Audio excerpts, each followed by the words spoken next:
We are live with yet another live event, talking this time with Anthony. Hi, Anthony. Hi there. How are you Not too bad this yourself. afternoon for you? Actually, evening. It's Evening. about 11 in the evening. Okay. So, thank you for staying up late with No us. problem. Anthony, so last time you and I also spoke on the live stream, and did you get any reactions after that? We spoke about quality and quality management uh, because of your new book. Yes, of which there's another one out now. Is there? So yeah, hopefully it's a bit more interesting for people in that need some real help. The UK has two marks, UKCA and UKNI. Hmm. And you have to go to a lot of sites to get the information. So I decided to collate that together and put the key information. And I published it as a free book because it's just a necessity for people if they're going to be importing into the UK long term. So Okay, hopefully it becomes a guidebook for people. it would be nice. Please let us know how we can share it. We'll be glad to do Yeah, so. it's on the normal places. It's on Apple Book, Kobo, and Smashwords as well Uh, under me. what is the title, Anthony? How can people find this? The transition from CE to UKCA and to UKNI. Hmm.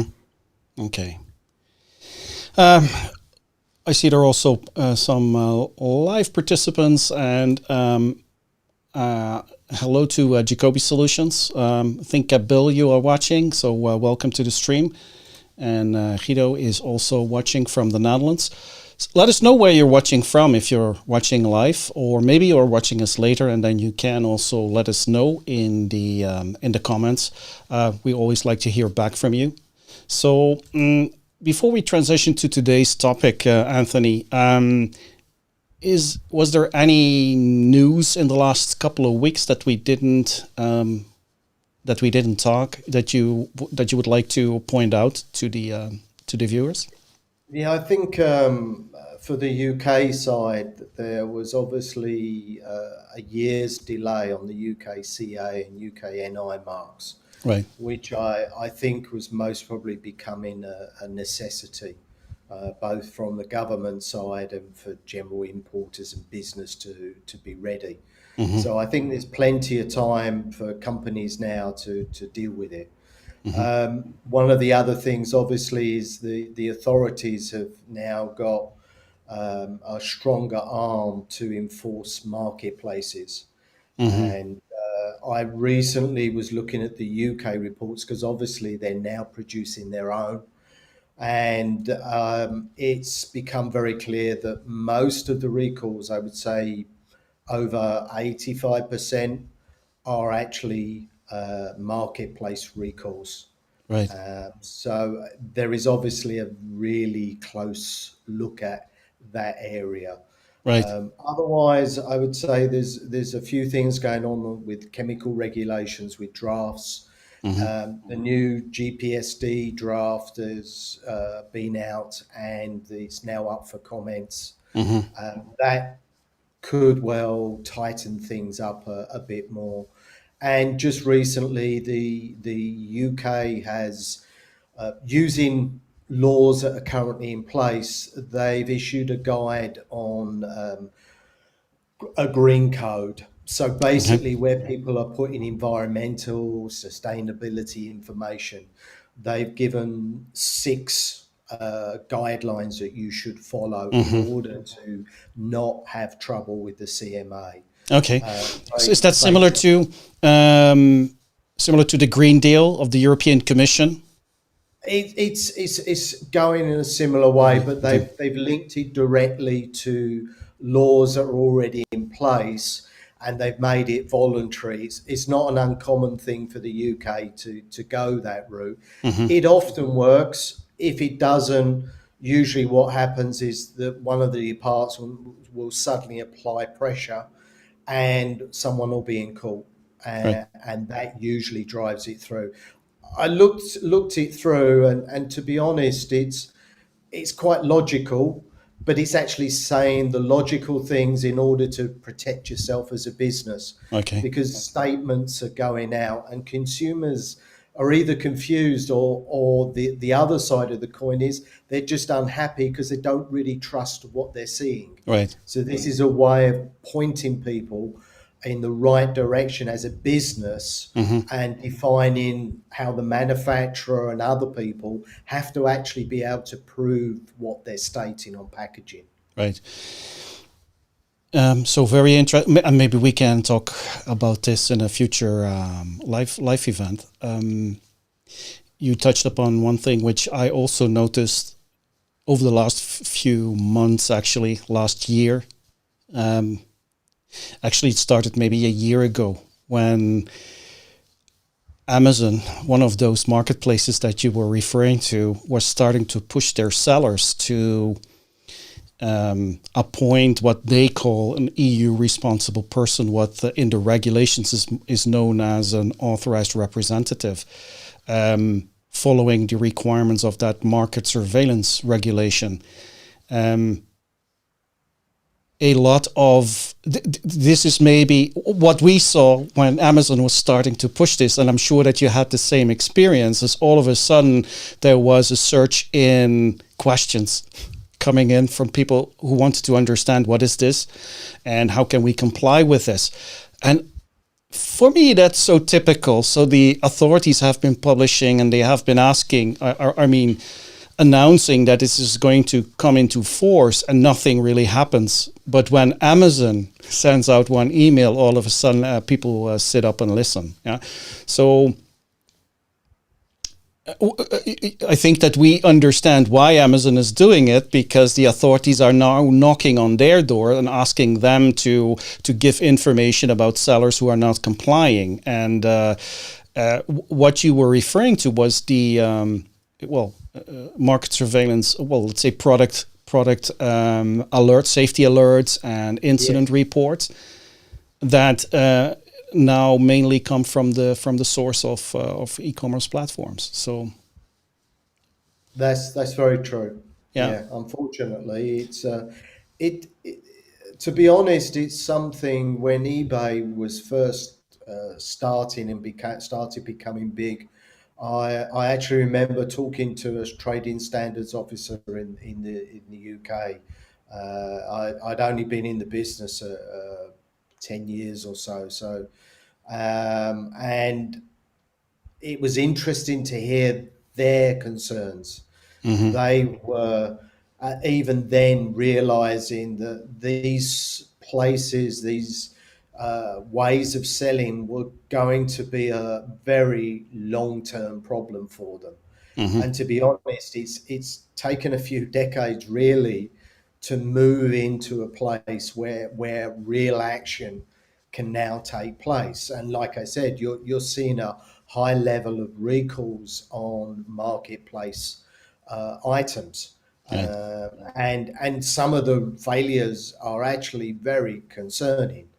So, that's a bigger problem. But hopefully, with the regulations and the way Europe and UK is matching that, so there's certain level of synergy.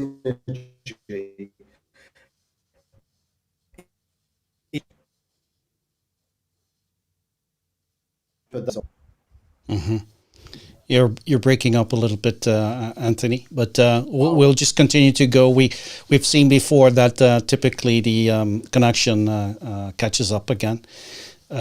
Yes, what I also know, well, the way I perceive it is that basically now the market surveillance authorities have an extra tool in their toolbox, right? So before they would have to go to a store, take samples. And in some countries, that means they have to buy the samples and then send it off to some laboratory for testing in order to determine whether there is a non-conformity, right? Now what they can do is basically just look at the notifications that are coming in through the safety gate or the RAPEX system, as we used to call it, and just go on e-commerce platforms like Amazon, type in that as a search term, and then see who is selling, right? Oh, absolutely. I mean, if you think about it, some retailers, I mean, a company like Action, they've opened a lot of stores across Europe and been expanded. And their outlets in places like France, because of the range of items and the quick turnover, it was a perfect place for the enforcement authorities. They would be there the first day themselves, and they would be taking stuff off the shelves to go get tested immediately. When 10 years earlier, I'd been working for a company, and the products that the enforcement authorities were taking were just off the shelves. Yeah. Now, if you think about it, if you can't find something in a shop, you'll be able to find it on their site online, or it's in the marketplace. Yeah. So for the authorities, actually getting a product that may actually be from the same factory from multiple sources is actually now much easier. Right. So the chances of your product getting picked, particularly in countries like France, Germany, Holland as well, they have high rates of enforcement authorities going out and picking up a wide range of product on a regular basis. Yeah. So those countries pick up those problems very quickly. Right. So maybe when you thought you had an advantage selling online because you're cutting out this whole supply chain, this is definitely one of the disadvantages of selling online, because it's so easy to detect the sellers who are selling certain products which have found to be non-compliant or even unsafe. Yeah. Yes. This leads me also to another news story, let's say, that I think became more prominent again, basically because of Amazon. Over the last weeks, all of a sudden, we got a lot of questions about EPR, and EPR stands for the extended producer responsibility. I have to get this right. Which is basically a list of regulations. How could we describe this? This mainly applies to end of life, right? For waste collection, taking products out of the market. I mean, disposing of products and rules regarding that. And we saw a surge, and later I understood why we why we saw a surge in inquiries about this, because again Amazon had sent out an email in which they announced that from the 1st of January, sellers need to have arrangements in this regard. Yes, and you've got to bear in mind that in reality you have a WE directive. Mm-hmm. So for electrical and electronic equipment, you have to register in the country that you're selling or based, and you have to detail what waste you have in relation to that. So what stock did you sell, etc., etc. Yeah. So if you think about it, if you're on a marketplace, someone like Amazon or Etsy or eBay, what do you do in order to get that information? Because in fact, for many of the sellers now, the services, particularly with Amazon, one of their services is holding the stock of the seller and distributing on their behalf. And this is one of the problems. And obviously they were actually in the news, particularly in the UK about a month ago, because one of the newspapers had actually seen stock that was literally being destroyed, and the value, in fact, was close on £1 million. Right. This was then very, very big news, big problem. They then immediately started changing their process within about a week and a bit, to be Yes. honest. And this is another reason why this has got propagated. But the biggest regulation is on electrical and electronics, one of the biggest waste areas, Right. obviously what you can reclaim. And as a result, it's all pushing people to realize if I import a product and I sell it online, actually there's quite a lot more I have to do than just saying, well, can I have a certificate, or is this product okay? Right. It's actually a lot more than that, to be honest. Right. I think that this also lends itself to a special live event, live stream, because there are so many angles. There are so many things to discuss.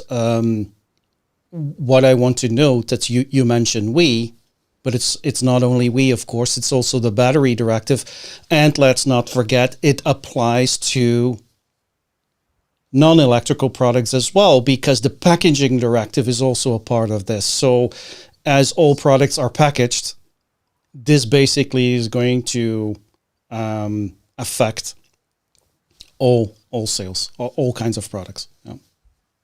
I think a lot of people don't realize how many regulations they're talking about, particularly coming into Europe and the UK. Bear in mind, yes, the UK has stepped outside of Europe, but it basically has the same regulations are still in place. Completely, in fact, it mirrors it. Right. And this means you've got various types of chemical regulations. You have battery regulations. You have packaging regulations. You have waste related to WEEE.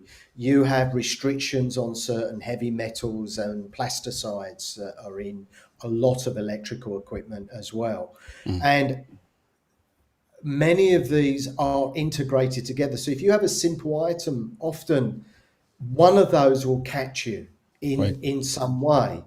There's many ways to achieve meeting the regulation, but if you're not aware of what you're looking at, it's very easy to get caught out without realizing that you've actually not done the right thing, because not every supplier is going to give you everything. They may not actually have it themselves, and they may not even fully understand that they need to do something.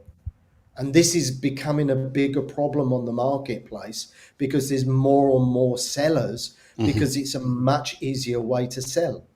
Right. Yes, a lot going on in product compliance. So I was just look if there are more questions already at this moment. So when you are watching this live, feel free to leave your questions in the chat box that is on the right-hand side next to the video. So the topic that we wanted to discuss today is 3 signs that your OEM manufacturer does not take product compliance seriously. Well, we'll discuss 3, maybe some extra. I don't know how it goes, but there are many more signs that you can look at. But just to keep it digestible, I wanted to discuss these 3 first. And let's see, maybe we can. Let me see if I can bring up the first question. Actually, I will just have to read it out. So.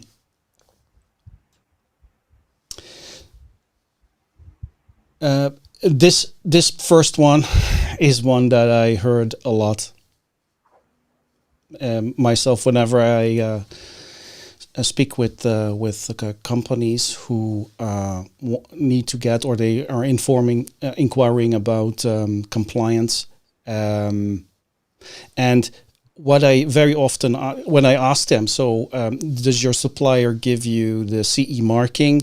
Very often what I hear is the story, I'm sorry, we cannot give it to you yet because our CE marking is pending. Maybe you can explain, Anthony, why that is a rather strange statement from a OEM manufacturer. Yeah, well, it's very simple, to be honest. If your product is one of those products that falls under the numerous regulations, low voltage directive, EMC, etc., you have to put CE mark on your product. Whether Right. you've tested it or not, there will have to be a CE mark, which basically says you meet all the relevant regulations for that product to be imported into Europe. Right. So if a factory is basically saying to you, oh, it's all pending, they most probably haven't had any testing, or it's a product that you may have set a specification or they've given you a specification.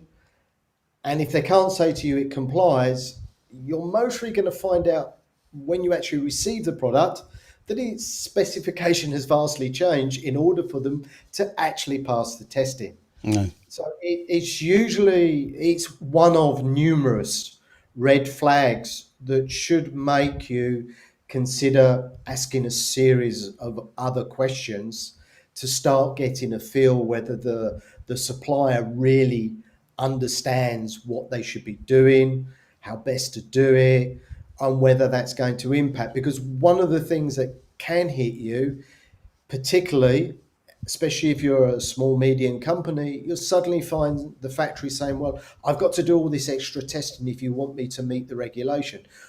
Your price is going to have to go up. Mm-hmm. But actually it should be meeting those regulations straight away. Right. Yeah. So it's a bit of a chicken and egg, but it actually should be the egg first Right. in this particular case, because they actually should make sure they've done the testing and Right. they know it's going to comply. Right. If they don't, then you should be worrying about, can they really produce it on the production line? Right. Yeah, the way I see it, you either have it or you don't. It cannot be. If the CE marking is pending, that means you don't have it, at least not yet, and that means that the outcome is still uncertain, because maybe the product will not get through the testing. It will be a fail, and what happens then? Maybe you have a container coming with products that are not basically supported by test reports and certificates, right? Well, that's what you're seeing on the recalls, particularly toys. Toys is to be honest, I suppose they take up a very large volume of recalls. And often their big failures are choking, small parts. And those are basic things that are tested on the first part of the standard. So to be honest, it's something that should be picked up very, very early in the design of the product. Mm-hmm. So again, if you're buying that type of item and you see a report that has question marks or it's not been tested, that part, then there's something very, very suspicious about it. Right. And what would you say, Anthony? Is it quite common that you find that these OEM manufacturers haven't done the compliance yet? Or maybe to rephrase it in different ways, this is a story that I hear very often, maybe you can confirm this, is that you can go to an OEM manufacturer and he will offer you two types of products. The one that is fully tested and certified, and the other one that is not fully tested and certified. Two variations. Is that something that you can confirm? Yes, it's less and less. You won't find that so much now, but there was definitely a stage where that was the case. In fact, when working in a trading company, that was the question the merchandisers would actually ask. Mm-hmm. They'd say, which price can you offer me? Tested, fully tested, and not tested. So there is an element of that, but I would say that's something that has greatly reduced. one of the things you have to bear in mind from a supplier's point of view, for certain products, if it's a newer product that they brought in, they often will hang back until they start getting orders out of that product before they will go ahead with the testing. For certain products, obviously, the testing is not cheap. There's a lot to do. And depending on how big your supplier is, its connections, the price can add quite a percentage. I mean, if you add testing costs to a product, the range for most consumer products is around 1% to most probably 8.5% in general is added onto your actual costs. So that's either taken out of your margin, or you've got to up your price and it may not make you competitive.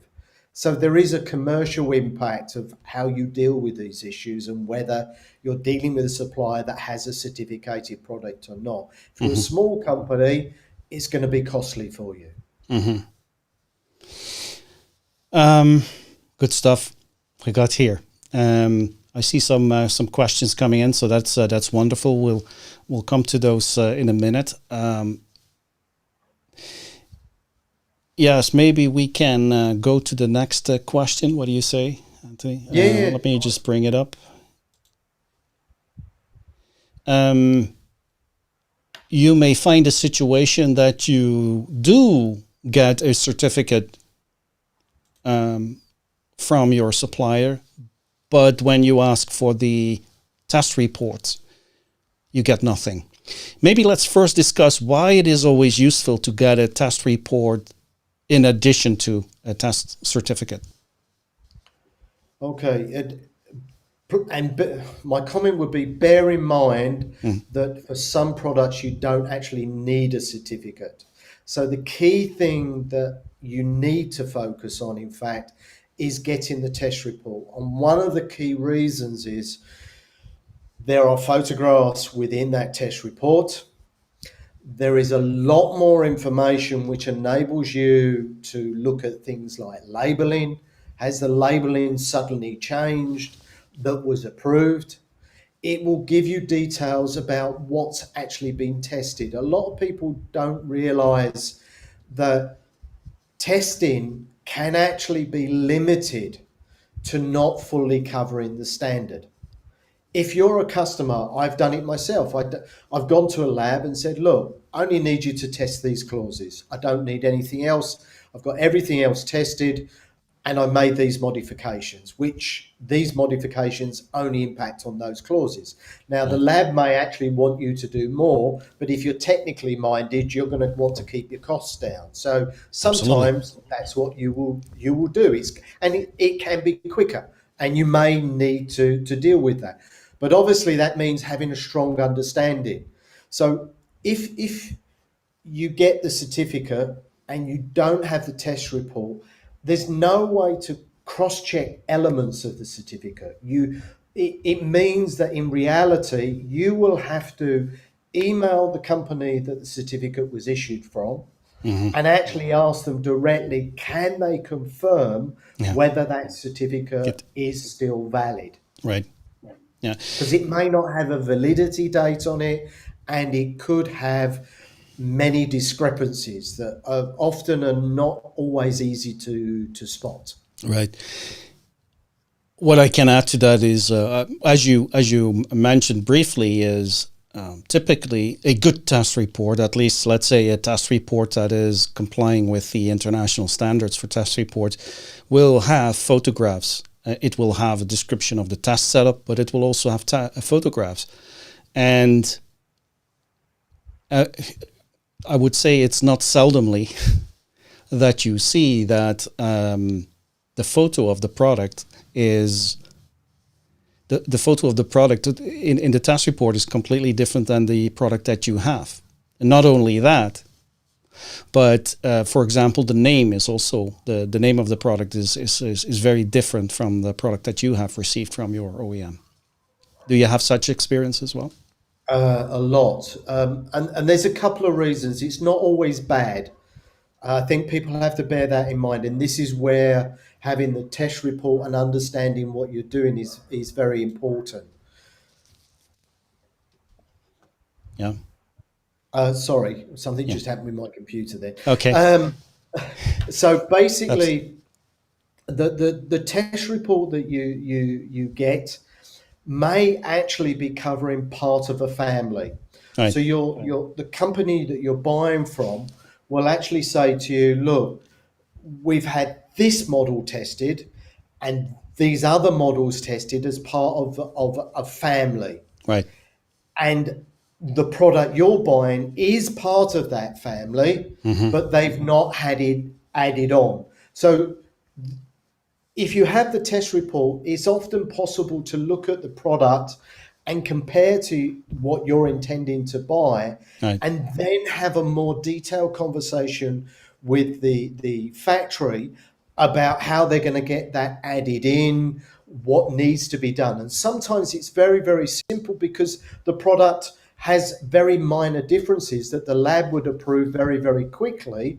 The report would be updated very quickly and the certificate, and you would have your model included.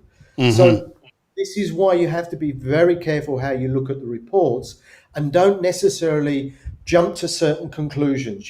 It's very important you cross-check anything that you think is a discrepancy, because often by doing that you actually can find out that maybe it's going to help you out. It's not actually as bad as you think. Right. The other side of the coin is the test report has absolutely nothing to do with your product.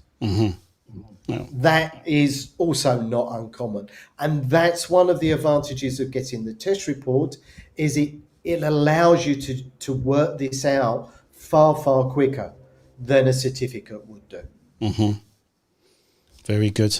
I'm just looking here at some of the questions coming in. Let's see.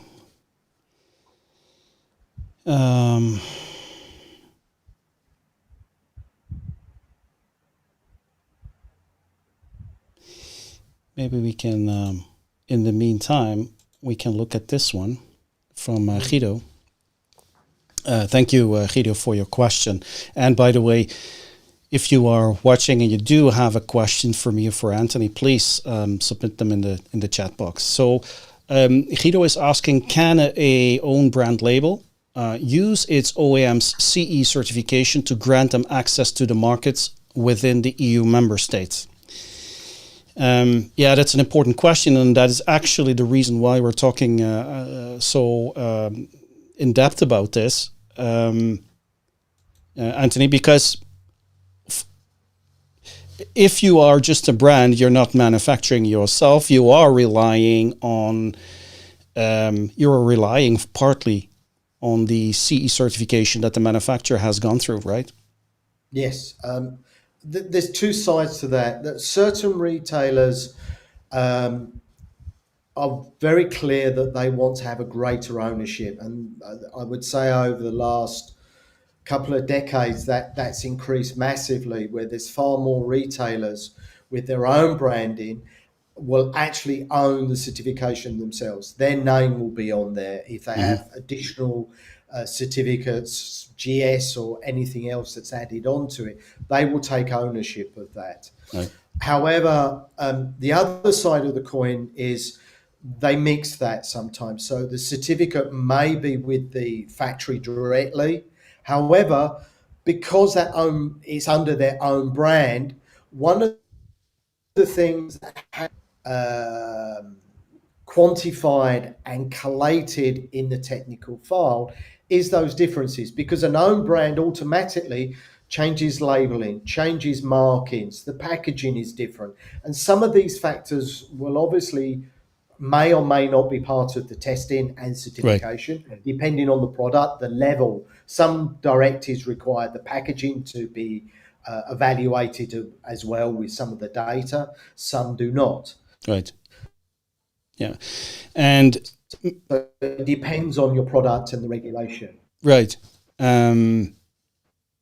Yeah, absolutely. And another thing that I think we should also not forget is that what is the conformity assessment really about? We speak about testing, but the regulations would call it conformity assessment, and testing can be one of the things that you would do. But really, the conformity assessment basically consists of two parts. One being a conformity assessment, whether the design of the product complies with the regulations and the standards. And secondly, that the manufacturing process leads to a consistent quality output, right? Because what you really are getting from a test report is the confirmation that the 1, 2, 3, 4, or 5 units that have been used, the samples that have been tested, comply. But by itself, that doesn't say anything about the rest of the production. You could only use those test reports if you can ensure that the manufacturing process is also consistent, leading to a consistent quality output, right? It's a very important part of what's called due diligence. Some directives include an assessment of the site. Most of the directives and regulations, it's not part of, when you put the CE mark on, it's not part of that.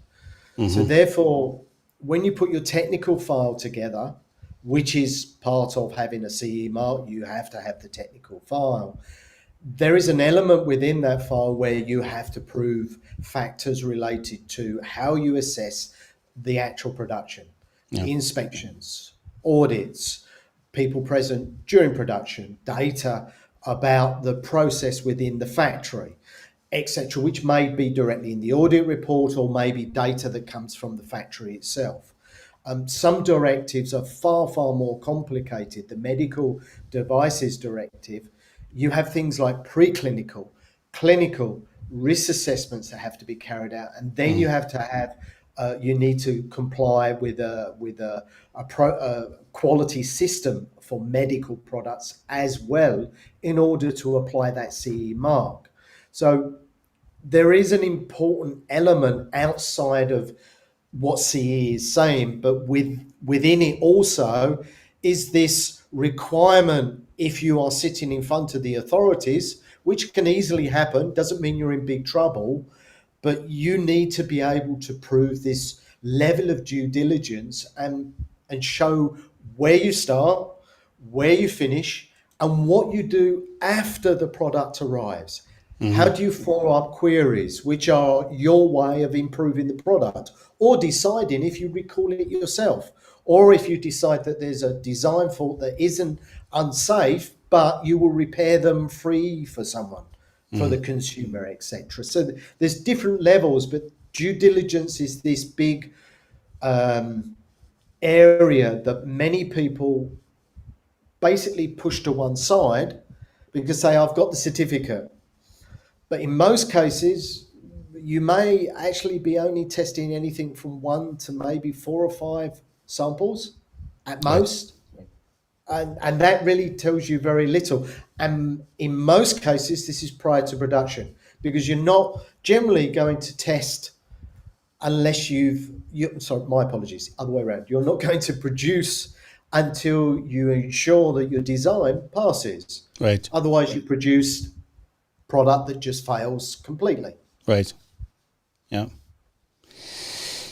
So very, very important question. Thank you again, Guido, for asking. If you have your questions, please drop them in the chat box. Otherwise, we can maybe go to the next question that we had on the agenda. The manufacturer is giving no insights in manufacturing process, and what I mean here is that you ask for data, but you ask for information about the manufacturing process, but you actually do not get it. Do you have experience with this information, or the, let's say, the OEM not being very forthcoming with that type of information? Yes. For a lot of smaller companies, a good example is Canton Fair, which is the biggest collection of factories and supposed suppliers you will find in a very large area. And you can find the same product in lots of different areas with lots of supposed suppliers. I've heard some very interesting tales of people having bags of cement arrive that were nothing to do with product, bricks arrive, product that just had weights inside that were, so their product didn't work. So one of the key factors is to make sure that whoever you're dealing with, as best you can, is actually able to show to you they have a manufacturing site. Now, bear in mind, in a lot of countries in Asia, particularly, you could have several people in that supply chain. So you may have supplier one, who is your main contact that maybe deals with a wide range of products for you. Supplier two is actually a producer of one product for you. But you also buy another product from them that in fact they don't produce. They subcontract that to another supplier. Now this is one of the reasons you want to make sure you know how the process works, because how can I put it? I work for some large companies and small. One of the large companies I work for, they had a sourcing department, and they would go to factories and that were making product for items we were selling. And because it was the same material, they then propose it for another selection because it could do metal stamping. But they were making two vastly different products. So again, if you don't know about the process and what their real capability is, and get someone that understands this to look into it for you, basically you're buying product completely blind. So you may have a certificate, you may have a test report, you may think you put a technical file together, but if they can't produce it correctly, if they're actually subcontracting most of the work, and I've been in many factories where I've caught people out with that, they're actually stacking boxes that are coming out of a container, and they stand there telling me, yes, we just produced that. Really? So again, if you don't have details about the process of production, how they control it, and this could be a flow chart, just initially getting a flow chart, some photographs of the factory. And these days, getting a video is no big deal. Right. And one of the bigger things, because unfortunately, because of the pandemic, remote work is becoming more major. So get the factory, talk to the factory, however you want to do it, and get them to walk you around the factory to see some of it. Yeah. I'll give you an example. Whenever I went to a factory, I'd always demand before I went there that the place was cleaned up. Right. When I left this particular trading company, one of the merchandisers came up to me and said, "Why did you always ask to make sure the factory was clean?" I said, "Because I knew you would make them do it because you thought you got extra points, but actually it was for me to see more of the problems and find out what was really going wrong." So no information, there's no way you can be sure of what you're really buying and what you're really selling. Remember, recalls for a retailer, a large retailer, would generally cost them 300,000 euros purely for advertising and basic recall coming back. Even for a small company, you're still looking at 50, 100,000 euros and all add-on costs that could be incurred. Reputational cost is way above that. So it's very important to meet this requirement. Yeah. Absolutely. Did you? Well, you used to do inspections on factory floor quite a bit. I was reading the book, which I can recommend to anybody. Not your book, but another book from Mr. Kennedy, Poorly Made in China. I don't know if you know this book. And in this book, he gives illustrations about what he found when he was working for an American company. He's American citizens, but he was working in China because he speaks Mandarin. And then he would go for these companies. He would go to visit factories, and during one of those, this is one of the first chapters in this book. This anecdote, he tells about he was visiting the factory, and then he had to go to the toilet, and so afterwards he lost his way and he went into another room, which was showing him clear evidence that this was actually not a factory, but just a showroom. Do you have such experiences?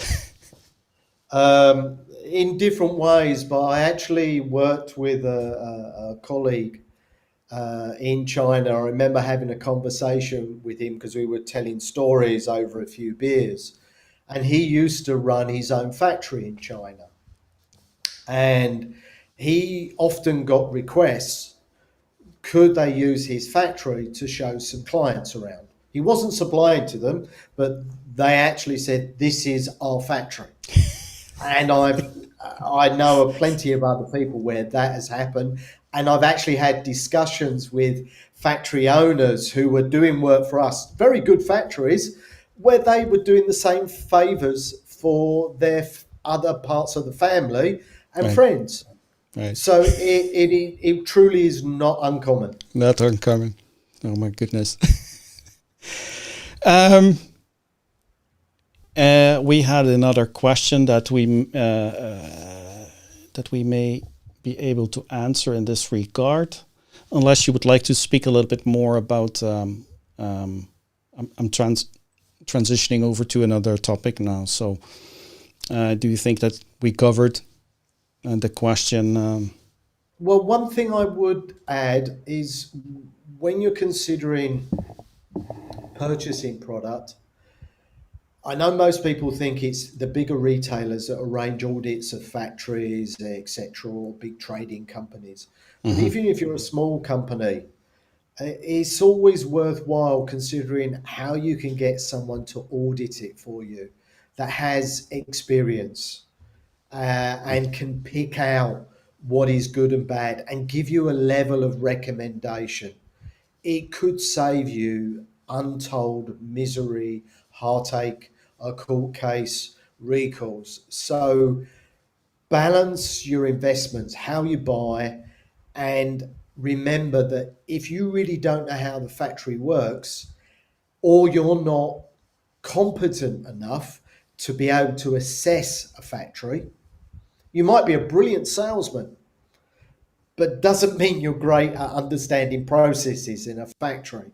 You may need someone to do it. And I would honestly say it is worthwhile considering that investment and getting something that allows you to make a more solid decisions, along with the other factors that you may have already narrowed down your choices anyway. But I would say it can be an invaluable investment, especially for a small, medium company. Right. Now, with those companies in mind, maybe can you give an indication of the kinds of costs that you would face when asking an inspection company to do an inspection on your behalf? If you're looking at a full audit and they have local people there, you're most probably, I suppose, as a small company, you're most probably going to be looking at around the $500 mark. Okay. The larger companies squeeze it down to 300.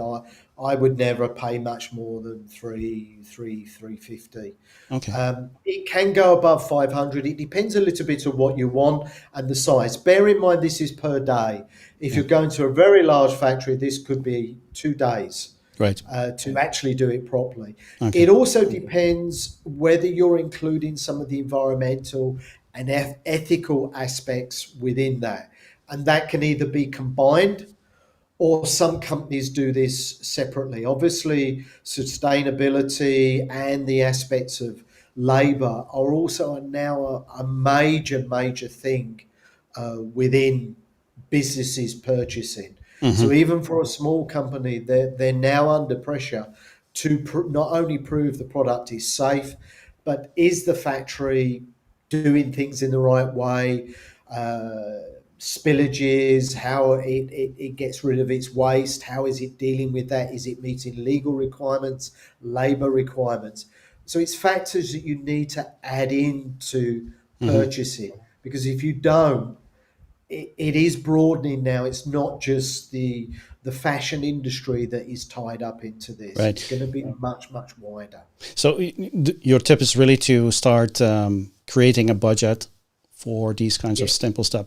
But for those companies who are really starting to sell now, maybe Amazon seller or so, really doesn't have a budget just yet. What would be the one tip? What would be the one question that they could ask in your regard? I'm sorry to put you on the spot like that, but maybe you have a tip, and otherwise I have one. The problem can be, it depends a little bit on where you're purchasing from and whether you have any relationship with this factory. If you have bought before, then obviously you most probably have a certain level of information. If you've not bought anything, you try to find out where they're selling to. An example is, if they're selling to America and they've never sold to Europe, and you're buying product that you want to go to Europe, you should be a little bit concerned. The regulations are very different, and the requirements and market is very different. So it's not just about the safety of the product, it's the usage, the instruction manuals. In America, there's a lot of things written in the instruction manual that are to stop court cases. They are completely pointless, but they are due to the fact that if you don't put them, you'll be in court. It's guaranteed that some lawyer will pick up and say, "Oh, I can make a claim for you."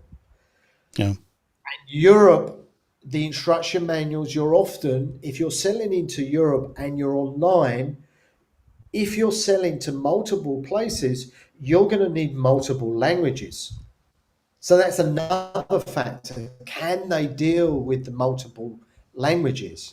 For me, that's one. If they haven't dealt with your market, then that should be number one alarm bell, excluding any testing or anything. Right. I had one tip to add to that. So, but maybe that is a little bit after the fact. One of the things that you can do, one of the things that I always recommend, is when you get your first order, keep one of the products, one of the units of the batch, keep that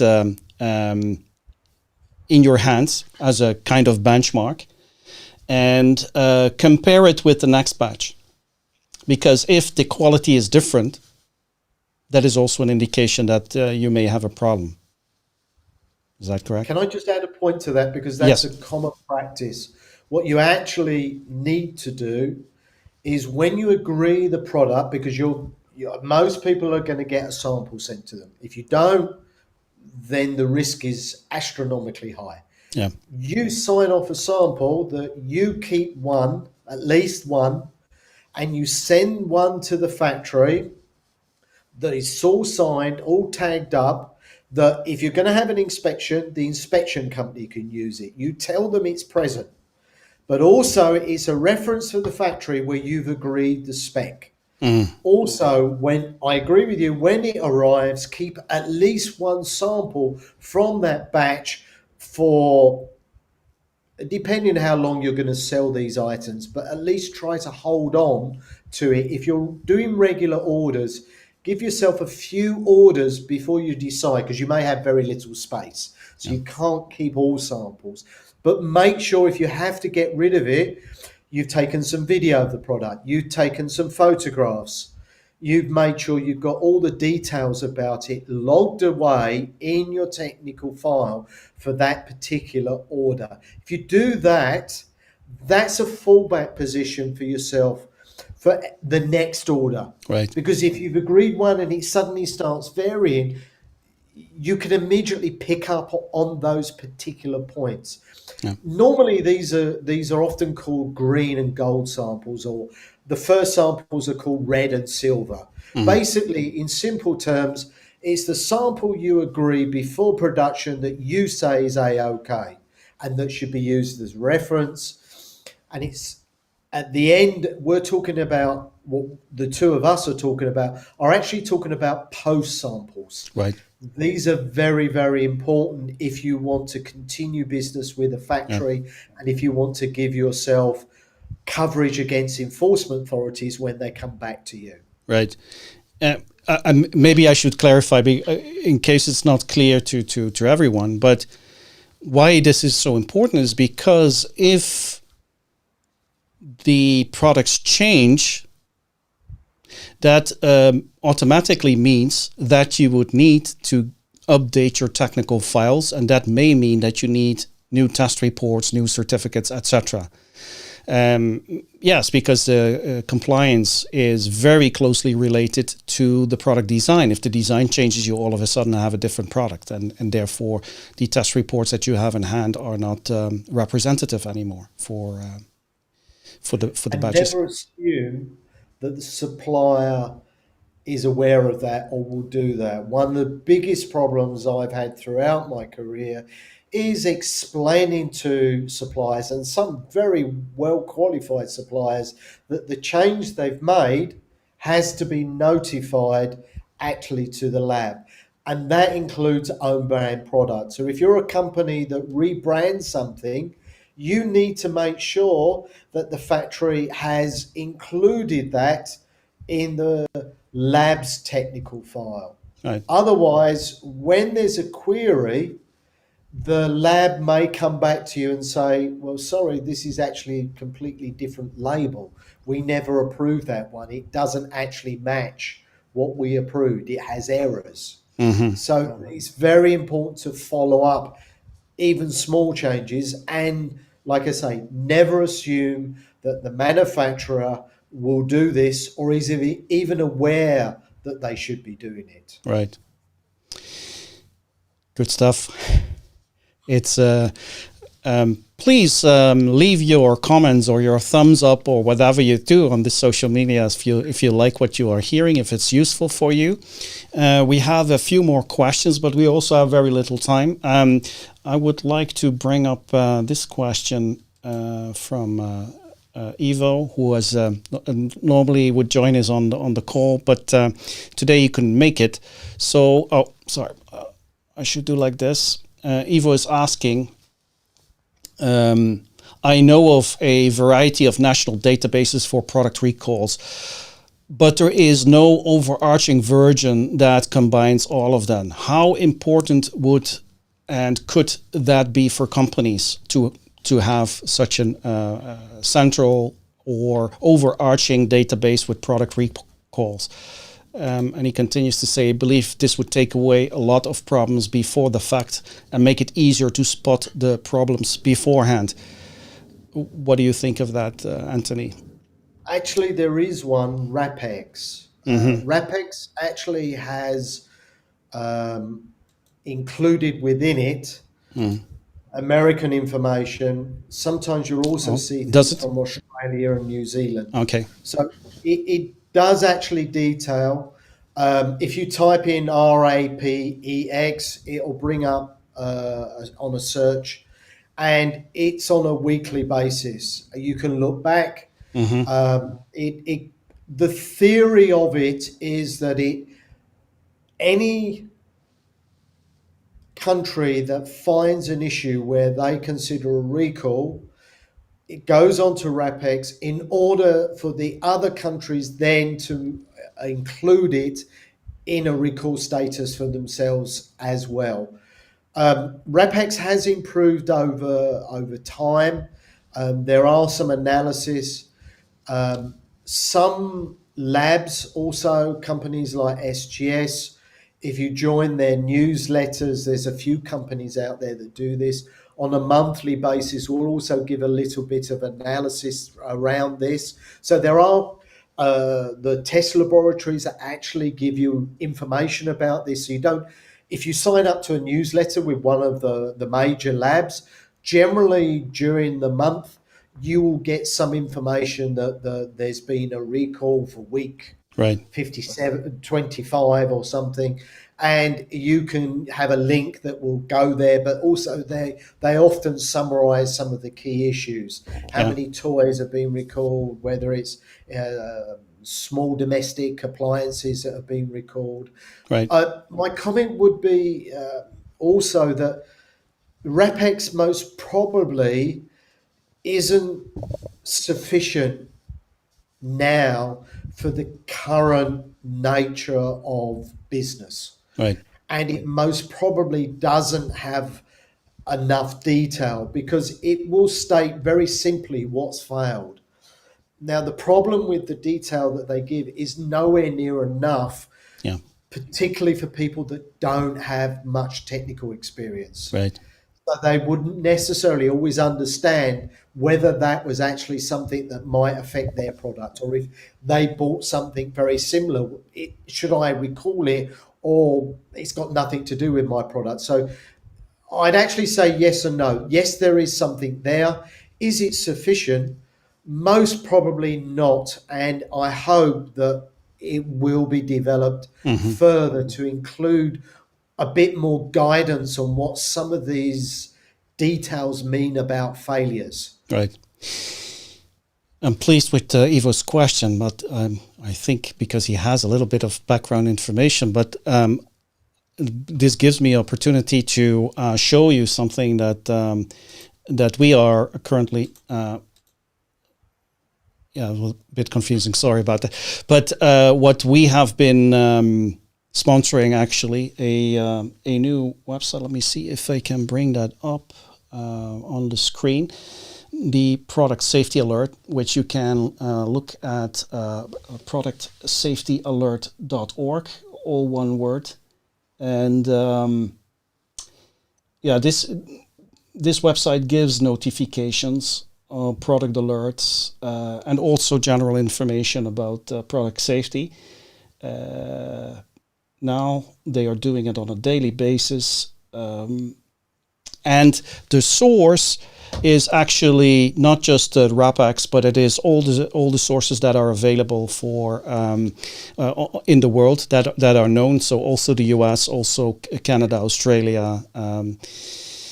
So very, very interesting. And I think in this regard, you cannot have enough sources informing the public, but also economic operators about problems with products, right? Were you aware of this website, Anthony? Yeah, I have seen it in a few other variations, actually. The main one, I must admit, the main one I use is RAPEX because it add in America and etc. Obviously, I use the CPSC as well. They're quite good with the information. But I, to be honest, if you can find one site like that, it's better. But for someone like me, you tend to dig around a bit because you're looking for viewpoints, interpretation, and partly I do it from.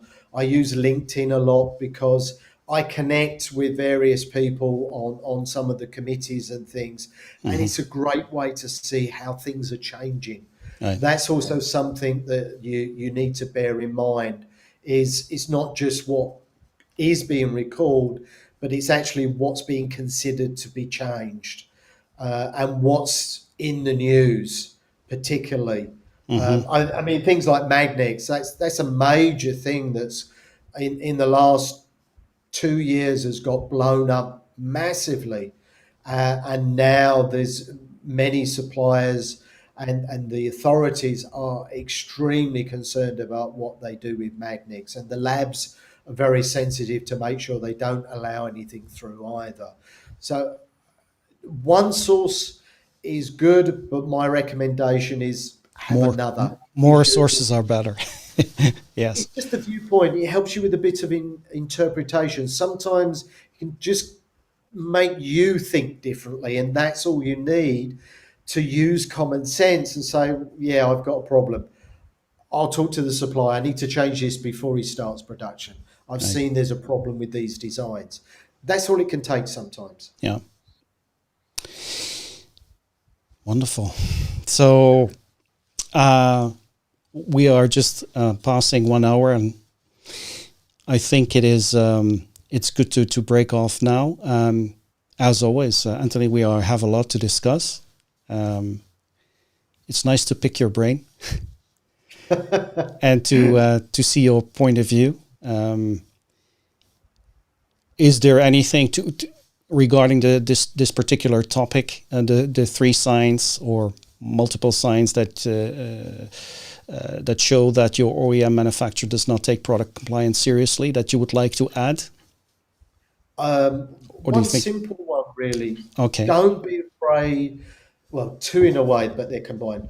Don't be afraid to ask questions and ask for what you really want. Because many suppliers will push back and say, I don't have that. Well, give them a list of what you need. Make it clear, make it sure that you're getting this. And don't just accept what's put in front of your face. Mm-hmm. Consider emailing a lab to confirm, is this certificate valid? Is it still current? Don't be afraid to go to the lab to get them to confirm to you. Right. If you just trust the supplier, that's going to be the nail in your coffin, unfortunately. Right. Guido is thanking you very much for your input. Me as well. Thank you also from Ivo. Yes, I think we can do another one, and probably another one. There are a lot of topics to discuss over the next month. I think there are some interesting developments in product compliance and product safety coming our way. For the viewers who are watching this live or maybe later, leave a comment below this video or in the chat box besides, with maybe some topics you would like us to discuss, and we can prepare for that. There were a few questions that we will not be able to address now, but we will take them for maybe a future session. Anthony, thank you very much. My pleasure as ever. Yes, it already seems we know each other for a very long time. You poor soul. Yeah. No, it's very, very valuable because you have the insight from being on the ground in the Far East and seeing the factories. I'm dealing a lot with legal questions and helping customers to build their technical files and what have you. So I think the combined knowledge is very, very valuable.